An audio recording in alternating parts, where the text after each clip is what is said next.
দেখো, শরীর খুব খারাপ। এই দেখো, এত ব্যথা। আজকে ফিজিওথেরাপি করে গেল। আর এই দেখো কত ওষুধ নিয়ে শুয়ে আছি। তাই যে বৌমা চুল বেঁধে দিচ্ছে।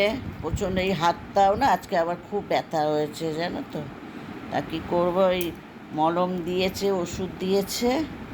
তা এখন ওই বৌমা চুলটা বেঁধে দিচ্ছে। চুলটা বাঁধবো যে সেটাও মানে ক্ষমতা নেই, এত ব্যথা হচ্ছে।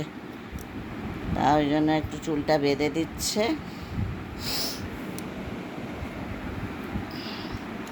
লোকে বলে পরের মেয়ে নিজের মেয়ে হয় না, দেখো নিজের মেয়ে হয় কি না। আমার বৌমা খুব ভালো, জানো তো। মানে কি বলবো, মানে আজকালকার মেয়েদের মতো না, খুবই তা পরের মেয়েও নিজের মেয়ে করা যায়, বুঝছো। চলো, এই যে চুলটা বেঁধে দিয়েছে।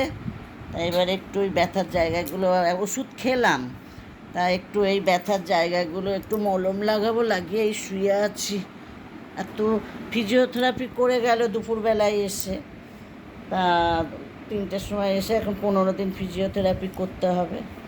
তা রাতে একদম ঘুমাতে পারছে, আর এই ঘুমটা হচ্ছে না বলেই প্রেশারটা হাই হয়ে গেছে।